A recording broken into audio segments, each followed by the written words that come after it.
Welcome to Knowledge Valley for IAS, IFS, IPS. Today we are going to discuss on the Vision Magazine Economics, April 2020. The first topic of discussion is WTO Peace Clause. Now, why are we studying this or why are we discussing this? India has invoked the peace clause of WTO for exceeding the ceiling on support it can offer for farmers for rice. So that is why we are going to study WTO peace clause. More details. India informed WTO that the value of its rice production was 43.67 billion dollars in 2018-19, and it gave subsidies worth $5 billion, that is 11.46 of the total value of production. So just remember this number. This is a number given by India, so you have to use it in your answers. So $43.6 billion was the value of the rice production, and $5 billion was the subsidy. So it makes 11.46% of the value of production. So this is what you have to remember. That is the number. Whereas the WTO allows for only 10% of the value, 10% of the value, that is the subsidies can be only 10% of the value according to the agreement on agriculture under WTO. Okay, so we are doing 11.46%, but allowed is only 10%, which is de minimis level, that is the lowest level. De minimis level is minimal amount of domestic support that is allowed even though they distort trade. So 10% also affects the trade, but we are allowed to do till 10%. That is, the developing countries are allowed to do till 10% according to the agreement of agriculture. Hence, India has used the peace clause and reason that government does not undertake exports on commercial basis from public stock holdings. So we India has given a reason that whenever we take the produce from the farmers, it is not for commercial basis, it is for the benefits to the farmers and the people in large. Further, the stocks under the program are acquired and released in order to meet the domestic food security and need of India's poor and vulnerable population, and not to affect commercial trade or food security. So remember the 10% minimum level, India is doing 11.46, but we have invoked the peace clause saying that we are using it for the food security and the poor people, not for the commercial basis. Now let's see the background. After the Uruguay round of 1994, we had seen the formation of WTO, January 1995, and in that came the agreement on agriculture came into existence, which provided guidance on domestic support commitments and general disciplines. So in this agreement on agriculture in WTO, it shows how much money or subsidies can be given or how much support can be given to the agriculturer.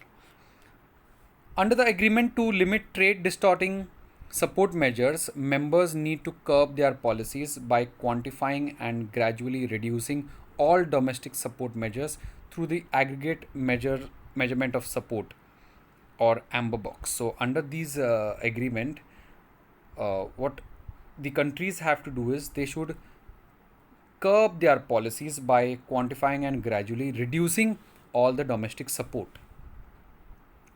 through the aggregate measurement of support, or the amber box. So remember, we are going to see the various boxes which are there. Remember, so you can't have lot of subsidies or trade distorting activities under the WTO. WTO was formed so that equal opportunities is given to all the countries and the issue can be resolved amicably. Further, this subsidy should not exceed 10% de minimis level for developing countries and 5% for the developed countries. So we have seen this earlier. Also, an important provision of agreement on agriculture was due restraint or peace clause under Article 13. which temporarily shielded countries providing domestic support in accordance with the agreement on agriculture. So we saw de minimis level, that is the 10%. We saw India is doing 11.46%, and we saw what is the peace clause. Peace clause is to support the countries. Peace clause was to remain in effect for a period of 9 years till 2003.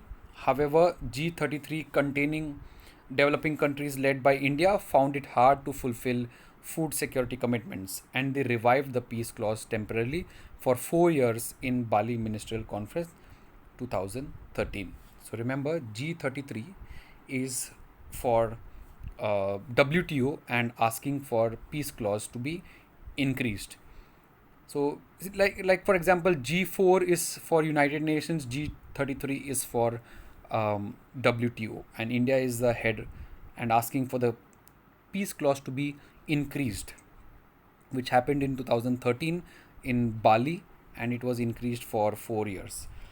Then in Nairobi Ministerial Conference of the WTO held in December 2015 reaffirmed with consensus the interim peace clause would remain in force until a permanent solution is agreed. So in 2013, remember in 2013 the peace clause was increased by 4 years, and in Nairobi 2015 it was the peace clause was increased permanently till a solution is got. So we saw the minimus level 10%, we saw what is peace clause, we saw what is the importance of WTO, and we saw two important ministerial conferences, that is Bali and Nairobi. Question can be asked on what is important in Bali. So Bali was for 4 years extension, and Nairobi was for permanent extension.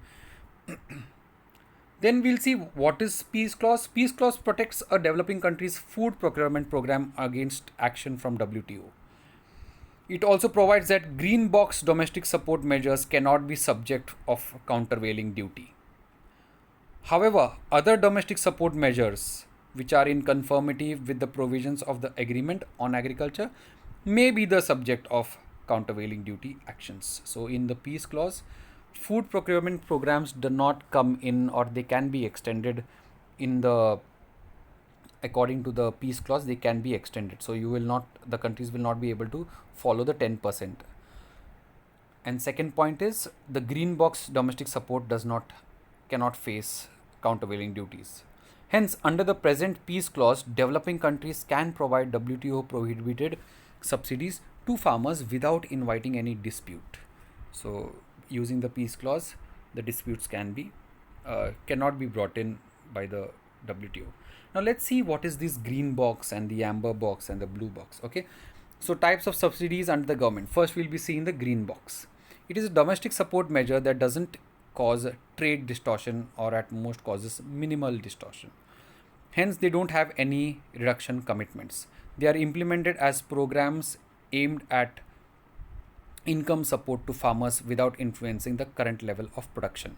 So green box does not have any reduction commitments, and it is for the poor section, that is the farmers, so that some help can be given.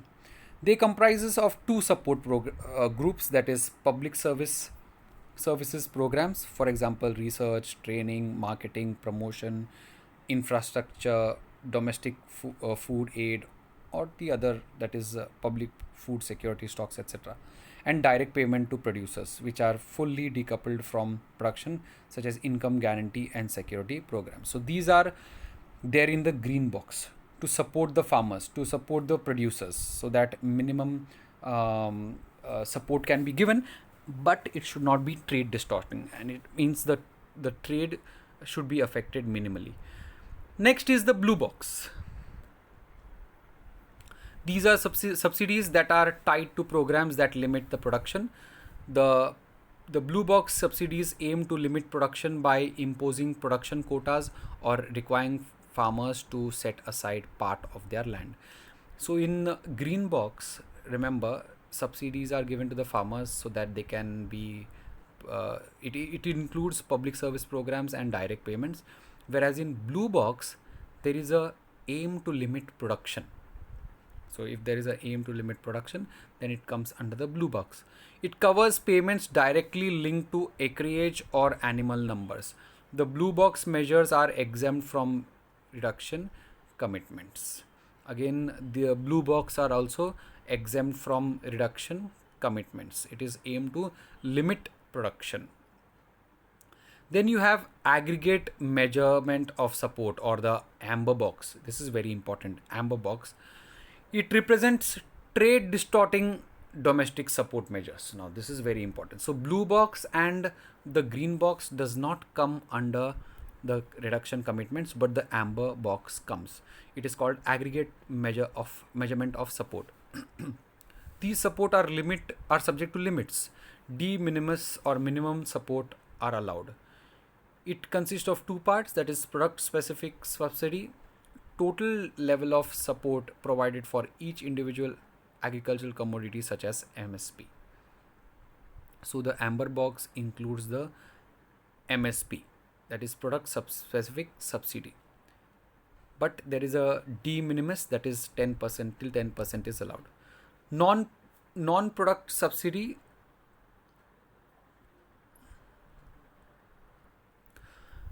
total level of support to the agricultural sector as a whole, that is subsidies on inputs such as fertilizers, electricity, irrigation, seeds, credit, etc. So amber box includes two. First is MSP, second is total level of support, that is non-product subsidy.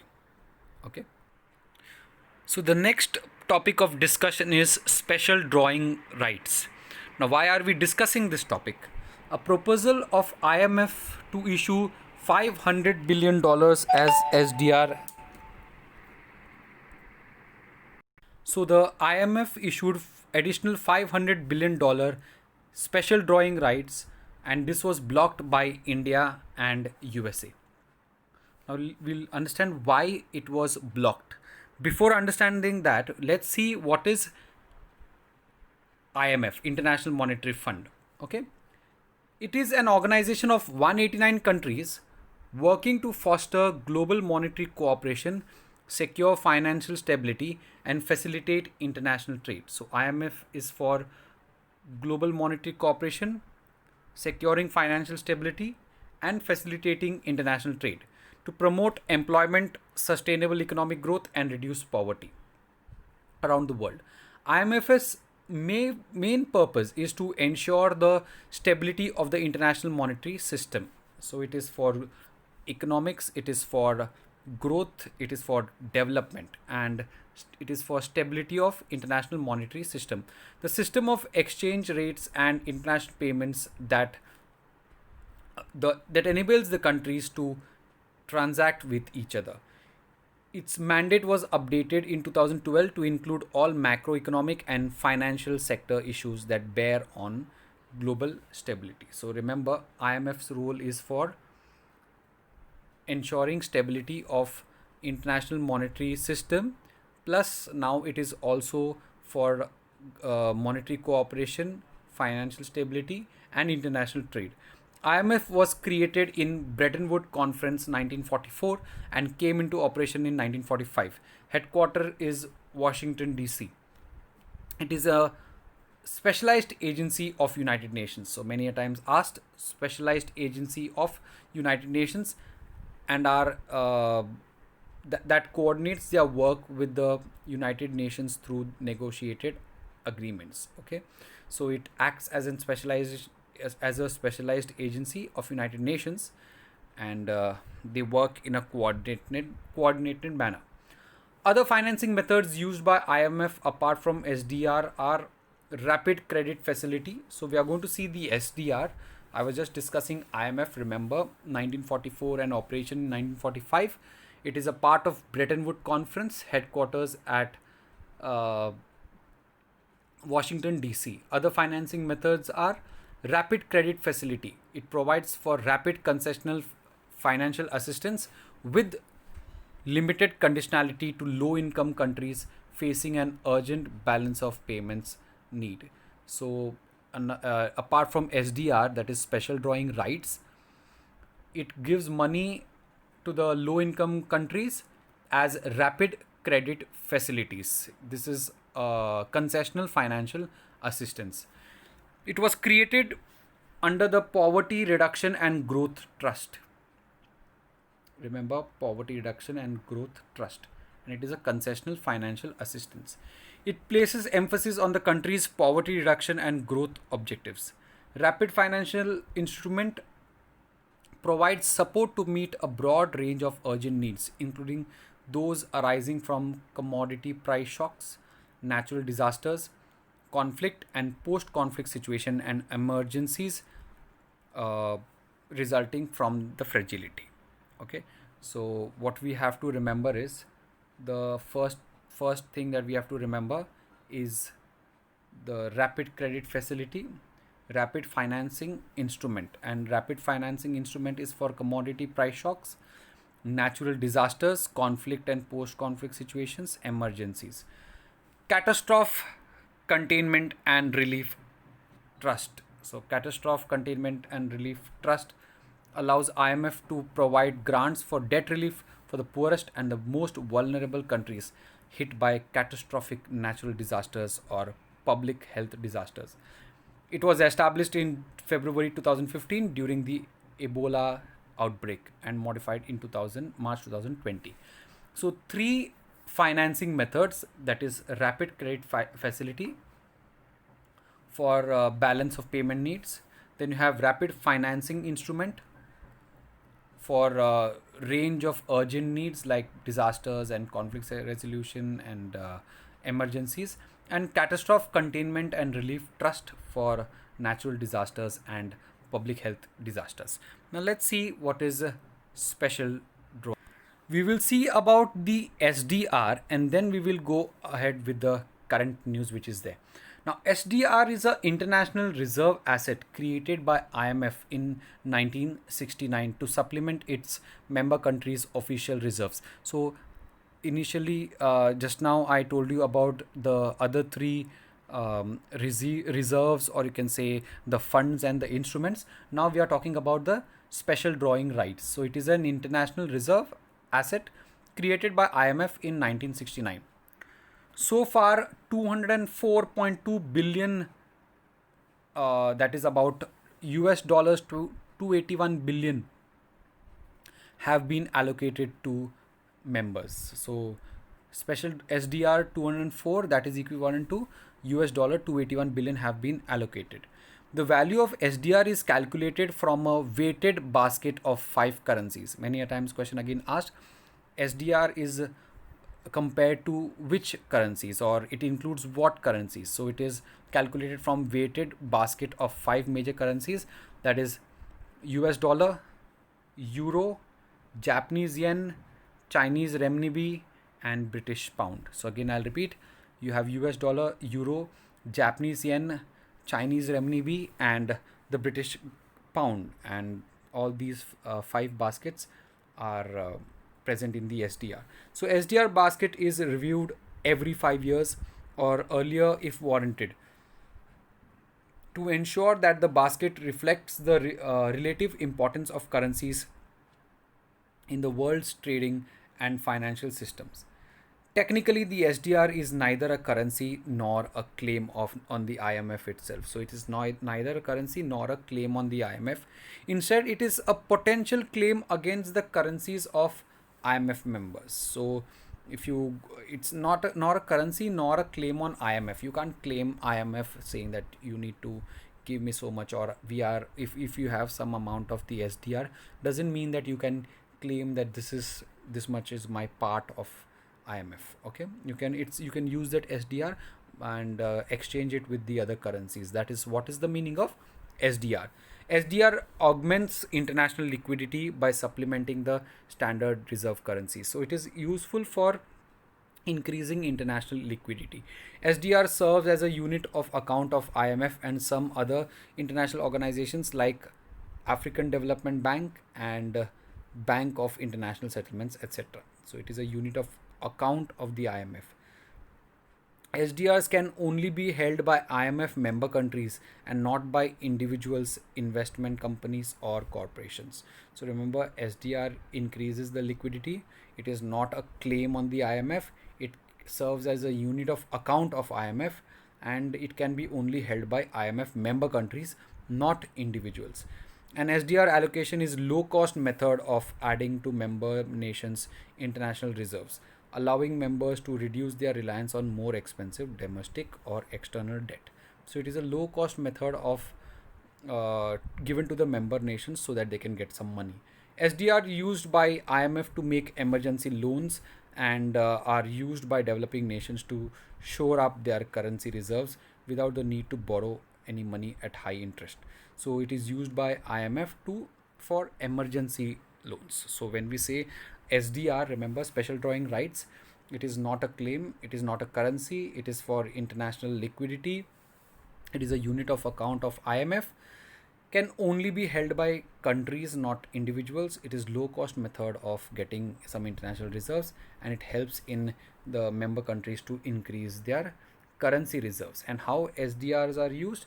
It is used under the article of agreement when certain conditions are met. The IMF may allocate SDRs to members in proportion to their quotas. So there is a quota of SDR for all the member countries, and IMF gives that money or quota, that is SDR, to that country. Once allocated, members can hold their SDRs as part of their international reserve or sell their part of SDRs. So when they sell, they will get some foreign currency in return. Members can exchange SDRs for freely usable currencies among themselves and with prescribed holders. Such exchange can take place under a voluntary agreement or under designated by the fund. So as I've told you, you can exchange it for the currencies, you can sell your SDRs, you can do whatever. IMF members can also use SDRs in operations and transactions involving the IMF, such as the payment of interest on and repayment of loans. So payment of interest, repayment loans, and all these can be done with the IMF by the member countries. Now you have understood special drawing rights, you have understood how it is used, you have understood why it is important. We have also seen the other methods of payment or other relief or instruments given by the IMF. Now what is the situation, what is the issue? What happened is the IMF planned to increase, there was a proposal to increase the IMF to issue more SDRs, which was blocked by India and USA. Now why did they do this? However, USA and India blocked this proposal. It was done so that it can help low income countries to boost their health and other fiscal spendings to increase the spending power. But USA and India blocked it. Reason is, according to US, SDRs are distributed in proportion to members' quota. And if that is done, 70% of the money will go to the G20 countries and only 3% will go to low income countries. So USA is saying not to give SDR because of this. Why? What is India's problem? India, according to India, in the current context of illiquidity and flights to cash, the efficacy of SDR allocation is not certain. So India is saying that currently the situation is not certain. What the people who are holding SDR can do, or the countries who are holding SDR can do, is such a major liquidity injection could produce potentially cost-sided effects if the countries use it for extraneous purposes. Extraneous purposes means irrelevant purposes, not for development. The next topic of discussion is minor forest produce. Why are we studying this minor forest produce? Recently, the center revised the minimum support price for minor forest produce, offering much needed support to tribal gatherers in view of the exceptional and difficult circumstances because of the COVID-19 pandemic. So center has revised the MSP for minor forest produce. We are going to see what is minor forest produce, etc. Let's see more in detail. Ministry of Tribal Affairs increased the MSP for 49 products. So remember, Ministry of Tribal Affairs have increased the MSP. Okay, so if question asked who increases or who notifies about the MSP for tribal products, so that is Ministry of Tribal Affairs. This is done under a centrally sponsored scheme known as Mechanism for Marketing of Minor Forest Produce through minimum support price and development of value chain for minor forest produce. So there is a scheme. Remember the scheme for the tribals? That is mechanism for marketing of minor forest produce through MSP and development of value chain of MFP. So minor forest produce, MSP, and development of value chain. So it is to support the tribals. Okay, so you can see the scheme over here, that is MFP, MSP, MFP. So just if you want to remember, you must just remember. So you have MFP, MSP, and MFP. That is mechanism for marketing of minor forest produce through minimum support price through value chains of minor forest produce. Okay. Next is what is this scheme? Launched in 2014. The scheme is designed as a social safety net for improvement of livelihood of MFP gatherers by providing them fair prices. They collect and ensure sustainable harvesting of MFPs. Okay, so firstly, it is for the livelihood, improvement of the livelihood of those people who are gathering this minor forest produce. These tribals sell the MFPs in various marketplaces. Okay, so first is improvement of livelihood, second is these tribals will then get a marketplace. If the MFP, that is if the market prices fall below the MSP, the state government agencies move in to procure the produce. Ministry of Tribal Affairs is a nodal ministry, so it is to for the improvement of livelihood. Just remember, for the improvement of livelihood. Now who does it? So you have TriFed, that is Tribal Cooperative Marketing Development Federation of India. TriFed, the nodal agency for the scheme, had recommended the increase to ensure more disposable income for the tribals. MSP for MFPs is revised once in every 3 years by pricing cell constituted under the Ministry of Tribal Affairs. So as we had seen, so the agricultural MSP is by CACP. In the same way, you must remember MSP for minor forest produce is by the pricing cell constituted by Ministry of Tribal Affairs. And the nodal agency for the scheme is TriFed. Let's see what is TriFed. So TriFed is Tribal Cooperative Marketing Development Federation of India. Tribal cooperative marketing. So it is for selling of the minor forest produce, which is by the tribals. It is a national level program, it is a national level apex organization under Ministry of Tribal Affairs. Its objective is socio-economic development of the tribal people by marketing their products. It came into existence in 1987. So we saw the MSP for minor forest produce has been increased, and this is so that to support the livelihood. And the scheme that is there, that is MFP, MSP, MFP, and the scheme is by the Tribal Affairs Ministry, and its nodal agency is the TriFed. Now, next question, very important, is what do you mean by minor forest produce? Now, minor forest produce is defined under the Scheduled Tribes and Other Traditional Forest Dwellers Recognition of Forest Rights Act 2006, popularly known as the Forest Rights Act. So this is a very important act. Many questions coming from this act. They also ask you what is the minor forest produce. Forest Right Act 2006. And this is for the tribals. So the full form of this act is, or the full name of the act is, Scheduled Tribes and Other Traditional Forest Dwellers Act 2006, popularly known as Forest Rights Act. So in that, there is a definition of minor forest produce. Includes all non-timber forest produce of plant origin and includes bamboo, canes, fodder, leaves, gums, waxes, dyes, resins, and many forms of food, including nuts, wild fruits, honey, lac, tussar, etc. So MFP, remember, non-timber forest produce. So the non-timber forest produce, that is the trees and all which are cut, is not in this, and it also includes bamboo, cane, fodder, leaves, gums, waxes, dyes, resins, and many forms of food, including nuts, wild fruits, honey, lactasa, etc. The definition of MFP includes bamboo and cane, thereby changing the categorization of bamboo and cane as trees under the Forest Act 1927.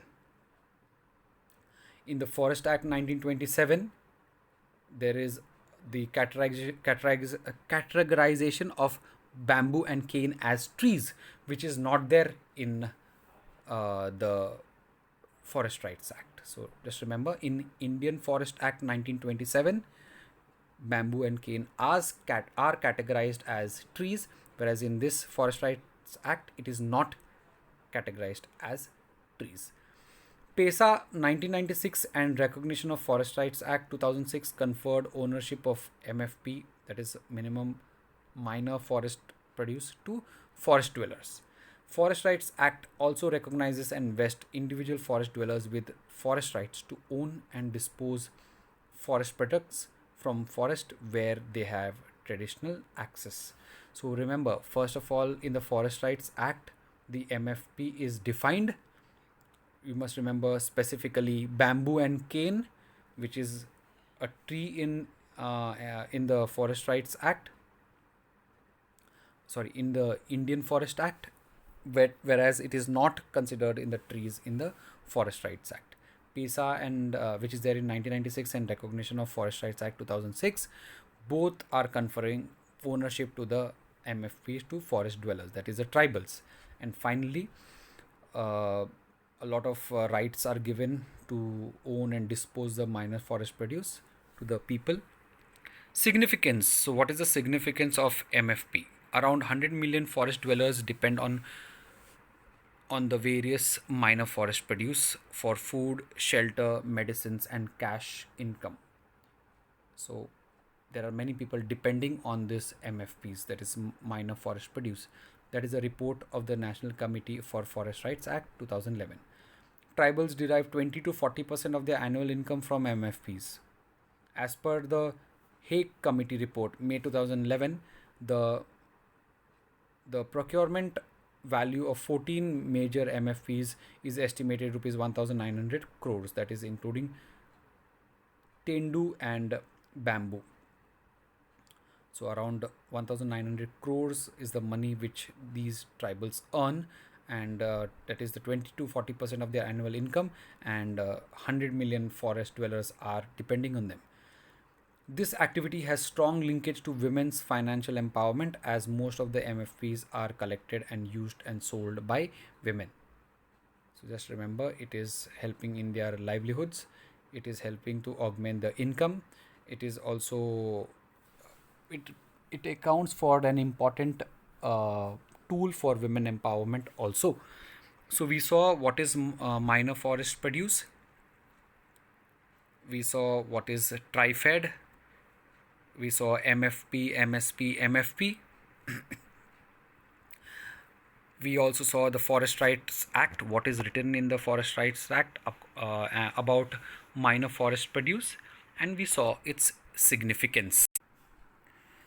Thank you for listening. Remember, the art and science of asking questions is the source of all knowledge.